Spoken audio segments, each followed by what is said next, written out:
Hey everyone, first of all, thank you for clicking on this video and welcome to my YouTube channel. I post a new video on a different book or a different author at least once a week.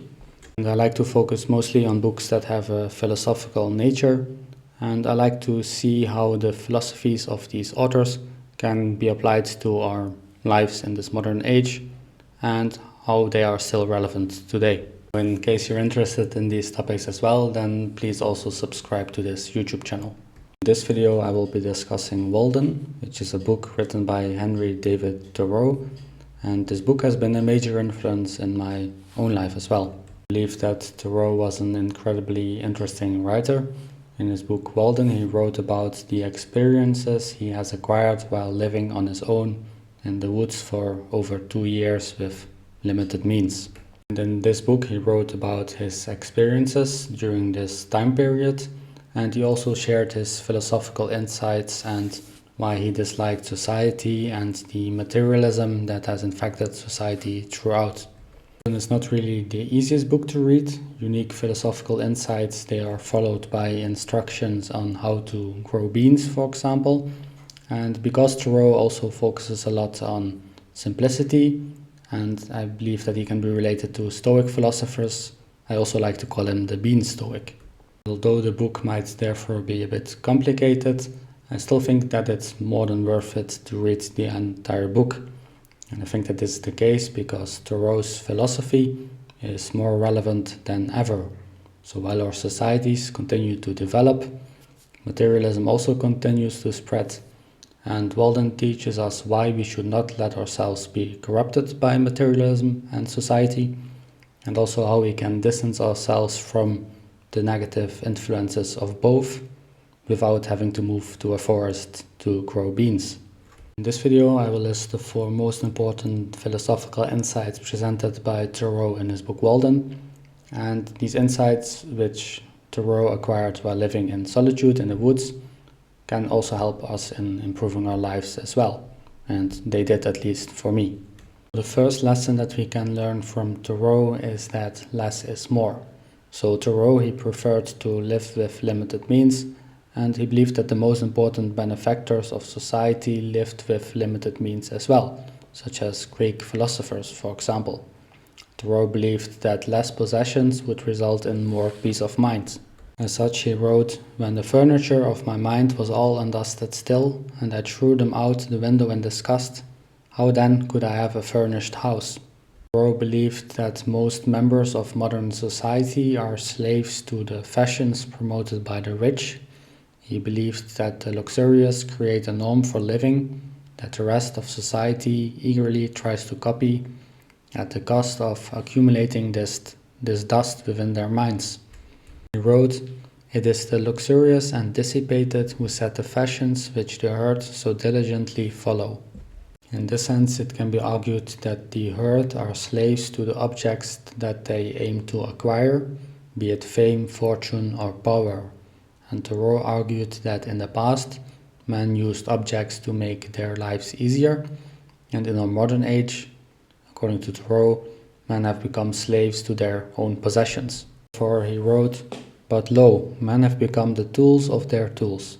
The man who independently plucked his fruits when he was hungry is become a farmer, and he who stood under a tree for shelter a housekeeper.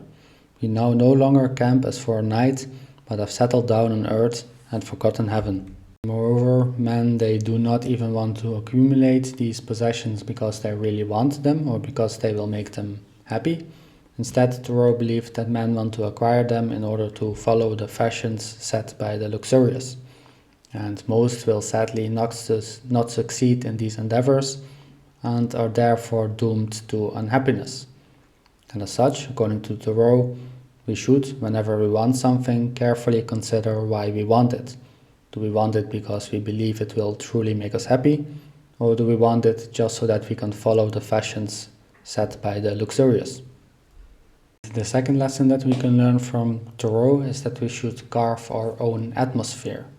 So according to Thoreau, every individual has the means to improve his or her own life and escape from this, well, sort of trap set by society without having to acquire any additional riches. All that is needed, according to Thoreau, is a focus on the activities that one considers to be important. He wrote that, "I know of no more encouraging fact than the unquestionable ability of man to elevate his life by a conscious endeavor." Besides his focus on simplicity, I also believe that Henry David Thoreau's philosophy can be related to the Stoic philosophers in the sense that he believed that this must be done from within the mind. He wrote that it is something to be able to paint a particular picture or to carve a statue and to make a few objects beautiful, but it's far more glorious to carve and paint the very atmosphere and medium through which we look, which morally we can do. As we also saw in the previous point that we discussed, for Thoreau this elevation was achieved through simplicity. He argued that we make our lives too complicated and should try to make them simpler. Therefore, he wrote, "Our life is frittered away by detail. An honest man has hardly need to count more than his 10 fingers, or in extreme cases he may add his 10 toes and lump the rest. Simplicity, simplicity, simplicity." This can be rather complicated because society will tell you to, instead of simplifying your life, to consume, consume, and consume. You may have seen in a previous video I made on Leo Tolstoy. Tolstoy also indicated that society rewards those that conform to materialism and greed and will frown upon those that try to distance themselves from these vices. However, according to Thoreau, as he has learned from his own experiences, if one continues his or her own pursuits, regardless of the priorities set by society, good things are sure to ensue.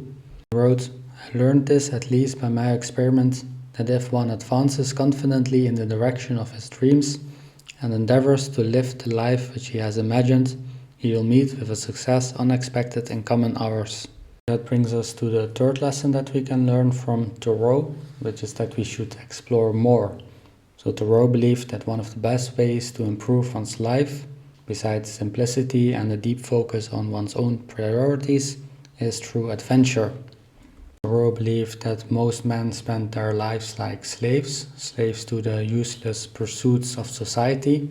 He wrote that through want of enterprise and faith, men are where they are, buying and selling and spending their lives like serfs. Instead, Thoreau argued that men should pursue adventures, which is something he personally did during his time that he wrote Walden.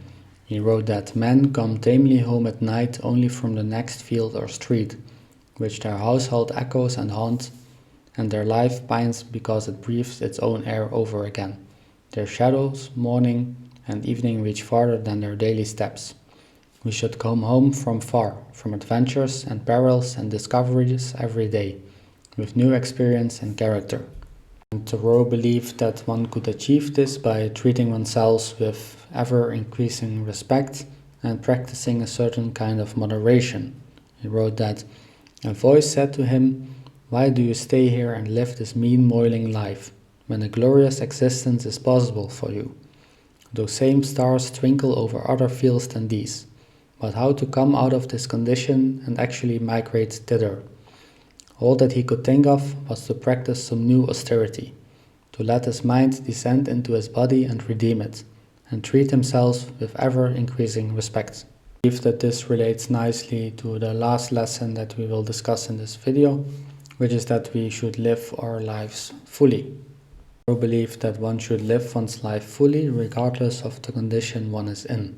So in Walden, Thoreau argued that one should not wait until one is rich or happy or a certain age, but should simply live. And everyone will be able to discover something that is wrong with his or her life, and this should, however, not prevent one from living. For Thoreau wrote, "However mean your life is, meet it and live it. Do not shun it and call it hard names. It is not as bad as you are. It looks poorest when you are richest. The fault finder will find faults even in paradise. Love your life as poor as it is." Thoreau believed that the poor can be as happy as the rich because the ingredients for true happiness are equally present. He wrote that the setting sun is reflected from the windows of the almshouse as brightly as from the rich man's abode. The snow melts before its doors as early in the spring I do not see but a quiet mind may live as contentedly there and have as cheering thoughts as in a palace. Not being rich can even be an advantage according to Thoreau, because one can focus on the things that are truly important, and moreover additional wealth will only be able to provide one with objects that are not essential. That if you cannot buy books and newspapers, for instance, you are but confined to the most significant and vital experiences. You are compelled to deal with the material which yields the most sugar and the most starch. It is life near to the bones where the sweetest. You are defended from being a trifler. Superfluous wealth can buy superfluities only. Money is not required to buy one necessary of the soul. Those were the 4 most important insights that I drew from the book Walden. I think there are many other insights hidden in this book, so if you have found any other ones, then please let me know in the comments below as well. Living in accordance with the insights presented by Thoreau is easier said than done. I believe, however, that the most important lesson that we can take away from reading Thoreau is that we should focus on the true priorities in life. Therefore, I really like this quote: "Do not trouble yourself much to get new things, whether clothes or friends. Turn the old, return to them. Things do not change, we change. Sell your clothes and keep your thoughts. God will see that you do not want society. If I were confined to a corner of a garret all my days, like a spider, the world would be just as large to me while I had my thoughts about me." Thoreau teaches us that if we want something, we should consider why we want it. Do we really want it, or do we merely want it to follow the fashion set by the luxurious? At the same time, we should not always conform to society according to Thoreau, in particular by simplifying our lives and thereby ending our endless circle of meaningless consumption. True happiness, according to Thoreau, is instead found through exploration and taking one's life as it is, and this can be done regardless of how rich or how poor one is. I believe that Thoreau's philosophy and critique of modern society can be related to Friedrich Nietzsche's discussion of the last man. The last man was a name that Nietzsche gave to a group of people that claimed they had found happiness by subjecting themselves to the demands of society and the state. And according to Thoreau and Nietzsche, this is not true happiness, and this idolization of society and the state comes at a great cost. If you're also interested in this discussion on Friedrich Nietzsche's Last Man, I will link the video somewhere on your screen now as well. So thank you very much for watching this video. Please let me know what you thought about this discussion, and I hope to see you in the next video as well.